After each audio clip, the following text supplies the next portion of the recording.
ನಮಸ್ಕಾರ, ನೀವು ನೋಡ್ತಾ ಇದ್ದೀರಾ ರಿಪಬ್ಲಿಕ್ ಕನ್ನಡದ ವಿಶೇಷ ಕಾರ್ಯಕ್ರಮ. ನಾನು ನಾಗೇಂದ್ರ ಬಾಬು. ಇವತ್ತು ನಮ್ಮೊಂದಿಗೆ ಪ್ರಭಾವಿ ರಾಜಕಾರಣಿ ಇದ್ದಾರೆ. ಉತ್ತರ ಕರ್ನಾಟಕ ಭಾಗದಲ್ಲಿ ಅತಿ ಹೆಚ್ಚು ಹೆಸರು ಮಾಡಿರುವಂತಹ ಮಹಿಳಾ ರಾಜಕಾರಣಿಗಳ ಪೈಕಿ ಇವರು ಅಗ್ರಸ್ಥಾನದಲ್ಲಿರ್ತಾರೆ. ಯಾರು ಅಂತ ನಿಮ್ಗೆ ಆಲ್ರೆಡಿ ಗೊತ್ತಾಗಿರ್ಬೋದು. ಸಚಿವೆ ಲಕ್ಷ್ಮಿ ಹೆಬ್ಬಾಳ್ಕರ್ ಅವರು ನಮ್ಮೊಂದಿಗಿದ್ದಾರೆ.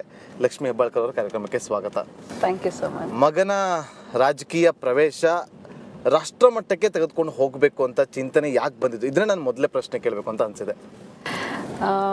ಮೊದಲನೇದಾಗಿ ಹೇಳಬೇಕು ಅಂತಂದರೆ, ನಾನು ಇದೊಂದು ರಾಜಕೀಯ ಫ್ಯಾಮಿಲಿಯಿಂದ ನಾವೆಲ್ಲ ಬಂದಿದ್ದೀವಿ ಅಂತ ತಾವು ಅಂದ್ಕೋಬೇಡಿ. ಹೌದು, ಲಕ್ಷ್ಮಿ ಹೆಬ್ಬಾಳ್ಕರು ಝೀರೋದಿಂದ ಇಲ್ಲಿವರೆಗೆ ಸ್ಟ್ರಗಲ್ ಮಾಡಿ ಬಂದಿದ್ದೀನಿ.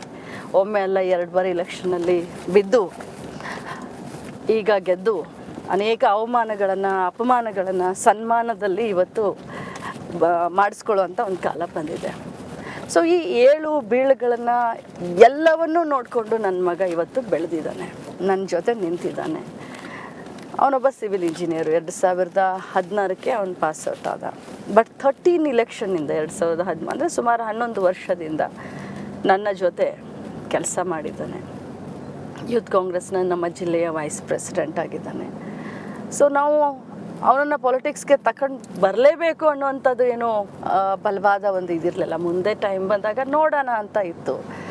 ಆದರೆ ನಮ್ಮ ಜಿಲ್ಲೆಯ ಎಲ್ಲ ಮುಖಂಡರು,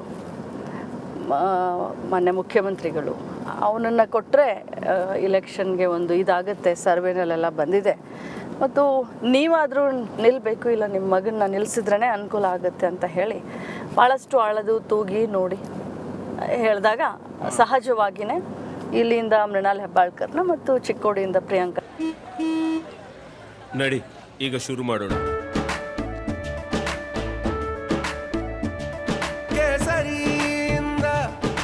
ಮನೋಲ್ಲಾಸ ಮನಸ್ಸು ಮತ್ತೇರಿ ಕುಣಿದಾಡಿದೆ ನೋಡು, ಮನಸ್ಸು ಮತ್ತೇರಿ ಕುಣಿದಾಡಿದೆ ನೋಡು. ಕ್ಷಣ ಕ್ಷಣವೂ ಆಚರಿಸಿ ಕೇಸರಿ ಹಬ್ಬ. ವಿಮಲ್ ಬಾಯಲ್ಲಿ ಹೇಳಿ ಕೇಸರಿ. ಜಾರಕಿಹೊಳಿನ ನಾವು ನಿಲ್ಲಿಸ್ತೀವಿ. ನಿಮಗೆ ಫಸ್ಟ್ ಆಫರ್ ಬಂತ ನೀವೇ ನಿಂತ್ಕೊಳ್ಳಿ ಅಂತೇಳಿ ಚರ್ಚೆಗಳು ನಡೀತಿತ್ತು. ಸುಮಾರು ಮಂತ್ರಿಗಳ ಚರ್ಚೆಗಳು ಇತ್ತು. ಬಟ್ ಯಾಕಂದರೆ ಗೆಲ್ಲಬೇಕು ನಾವು. ಸೊ ಗೆಲ್ಲುವಂಥ ಹಂತದಲ್ಲಿ ಪಕ್ಷ ಇಷ್ಟೆಲ್ಲ ನಿಮಗೆ ಕೊಟ್ಟಿದೆ, ಗುರುತಿಸಿದ್ದಾರೆ ಪಕ್ಷ.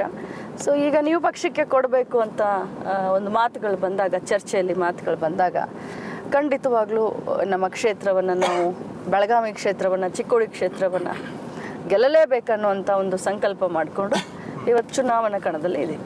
ಮೇಡಮ್, ಮಗನ ರಾಜಕೀಯ ಮತ್ತು ಲೋಕಸಭಾ ಚುನಾವಣೆ ಬಗ್ಗೆ ಮುಂದಿನ ಭಾಗದಲ್ಲಿ ನಾನು ನಿಮ್ಮನ್ನು ಮಾತಾಡ್ಸ್ತಾ ಹೋಗ್ತೀನಿ.